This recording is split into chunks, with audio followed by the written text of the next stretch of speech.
Hey guys, welcome back to another test server review with Pendous. So looking here first at the Destroyer model, they definitely did a lot to increase the contrast and decrease the amount of smoothness to the model. And they did the same thing with the Fury model as well. They decreased the amount of rounded edges that it had to it, and they increased the contrast and put in a lot of stuff to kind of break up that smoothness, which I really appreciate. I think these look much better than the previous models. So taking just another quick look here at the heavy prototype, they increased the damage, decreased the clip size, and decreased the firing speed of the weapon for this test server. So the clip size, the damage was increased from 2100 damage per round to 3300 damage per round. The clip size was changed from 40 rounds per clip to 30 rounds per clip. And the firing speed, you can tell here, I left two full clips of it at regular speed for you guys so that you could see just how slow it is, which I think is a really good change because it allows players, since you're at so far of a range with this weapon dealing so much damage, it allows players to get behind cover just like that guy did there, which I think is something important with a weapon that has damage that's augmented this high. So still not a fan of the high damage. It's actually increased the amount of damage per clip size from what it was before. It was, I believe, 84,000 damage per clip, and now it's 99,000 damage per clip. I feel like most of the people that I was talking to had a same or similar opinion to me that the damage is far too high for the range that the weapon has, and I'm kind of disappointed to see that wasn't changed. I understand a lot of people like having something that's this high of damage at that kind of range, but I just think it's far too high for this kind of range. So we'll see where this goes in the future. They're going to keep making changes with it. It's still in early development, so it's not like the developers are bad or anything like that. It's just something to keep in mind. Just wanted to make sure we brought that up again this test server. For this test server review, that the damage is probably still too high for this thing. And I made sure to get the Raijin with the prototype on it this time since we forgot that last week for you guys.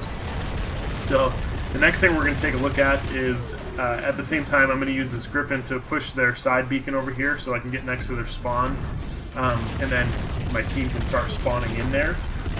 And we're also going to look at the firearms right now. So the firearms are still dealing the same amount of increased damage. That's 2.6 times damage to physical shields, and the firing rate is increased by quite a bit. So instead of taking like 20 seconds to go through a whole clip, it'll take, or I guess that's for Punishers, it'll take 15 seconds, and then for the mullets, instead of I think it was like 14.7 seconds before, it's 10 seconds now for the regular ones, and I think it's like 12 or 13 seconds for the mullet tees.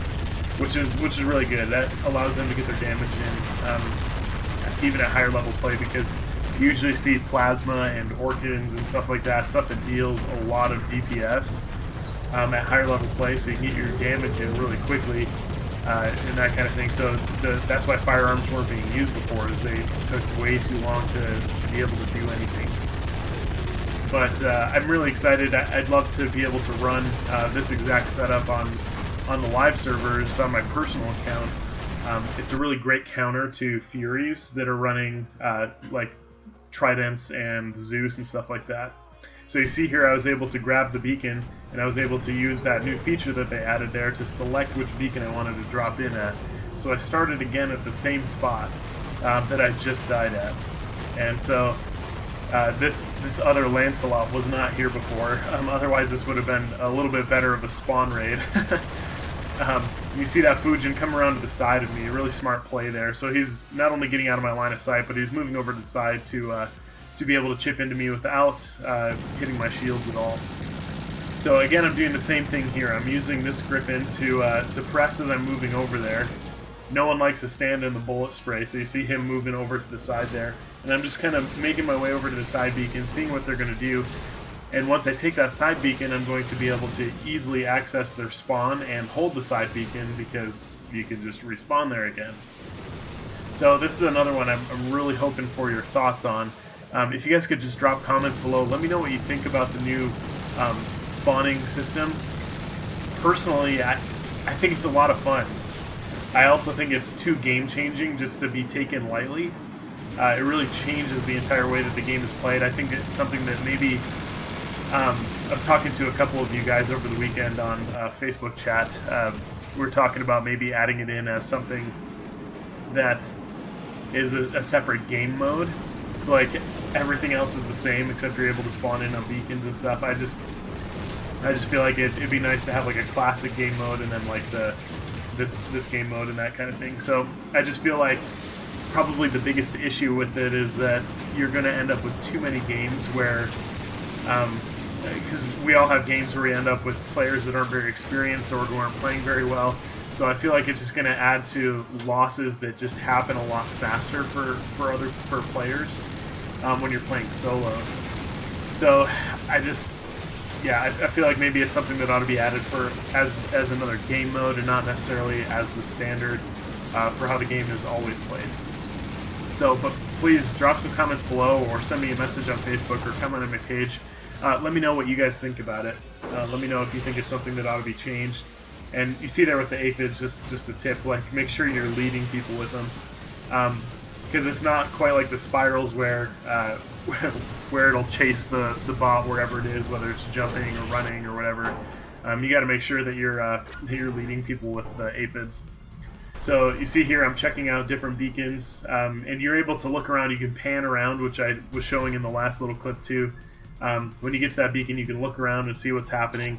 You have full access to different views and stuff like that, so you can decide, is this somewhere where I really want to go? And I decided that this is where I wanted to drop in, so I did drop in on that beacon. So as far as this Firearms update, this is probably going to be implemented much sooner than anything else on this test server. As far as the beacon spawning and stuff like that, this is something that, so we're just about to the end of this testing range for the 1 point fill in the blank. So this is test server 2.0.0. So they're probably going to attempt to make a larger change. Last time they increased level caps when they got to a new full part of the decimal there. And this time it looks like they're looking to add something else like that, but I'm hoping that this firearm update gets added as a patch prior to that instead of us having to wait for it. That's something I'd really like to see added to the game sooner rather than later. I've already started upgrading some firearms. I'm just about to level 12 on a Punisher on my account, and then I'm going to add a Punisher T as well. That's level 11 or 12. I talked to 12. Level 12. I talked to you guys about that in my last video. We talked about how I was going to use my Gareth as a shield breaker, because with the Gal Punisher T and just the regular Gal Punisher on it, a full clip from that does 200,000 or 204,000 damage. And if there's a shield multiplier on there for firearms, then that means I can deal probably somewhere between 400 and 500,000 damage with my Gareth, 2 physical shields. So I can use him as a hit and run guy to run around and break shields and take beacons and that kind of thing. So I'm going to try to see about specializing him to be able to do that for me. So I hope that, like I said, I hope they add the firearm update as a patch prior to them getting to the 2.0.0 update, where they'll probably add larger changes like they usually do. So targeting system, I left the targeting system stock. I didn't add being able to select targets so that I could really test it for this test server. And you can see that in the bottom right of the screen. I don't have the option to be able to lock onto targets or anything like that.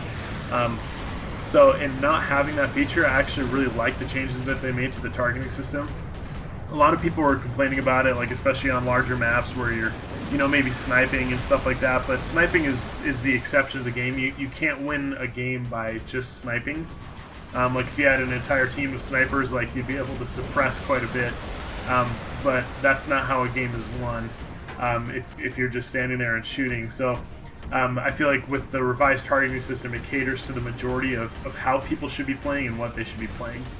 You see here with the targeting system, if you're not locking on to the guy that's closest to you, like it's supposed to do, if you look to the side, it'll lock onto the bot that's closest instead of the ones that are further away.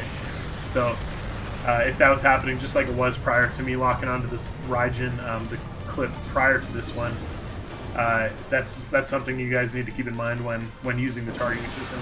And yeah, like I said before in the prior test server reviews and everything, with the new targeting system, it's prioritizing targets that are closer to you before it prioritizes targets that are further away, which I think is a really good mechanic. And like I said, it caters to the majority of players rather than just the few that are firing longer range weapons, trying to get to targets that are further away. And as you can see, it still pans to targets that are farther away. It just prioritizes the ones that are closer first. So I think it's a really smart upgrade to the system. I think it's a really good idea. If you guys tell me what you guys think about it, I'd love to hear your thoughts on that as well. Any of these things that we're testing, I'd love to hear what you guys think. Helps me to put my feedback together a little bit better. It gives more voice to concerns that people have. So yeah, please do let me know what you think about it. Other things that they've added in, there's just some random sounds and stuff like that. Like I think I noticed when I was around Carnages and Fujins and Griffins, I seemed to notice a lot more just kind of like weird little robot sounds. And the ones that seemed like when I was around the Fujin, it was like this weird kind of sound. Those ones I could probably do without. That one was a little bit annoying, or maybe a little bit too much. So maybe if they just decreased the amount of decibels that's putting out, that'd be okay. Other things are just a couple transition animations, like when a battle is beginning or when a battle is ending. There's a couple things like that they added in. The touchscreen sensitivity, that's still here. So you can see that here. I'll crank it up all the way for you, and I'm just going to flip across the screen as fast as I can. So that's what it looks like when you're full flip mode. Then I'll change it here again in a second, and I'll show you what it's like at its slowest, flipping as fast as I can. So this is as fast as I can go right there. But anyways, thank you for checking out the video, guys. If you liked it, don't forget to smash that thumbs up button to show your support for the channel, and please make sure you drop a comment below and let me know what you think about the test server changes. Have a great day, guys.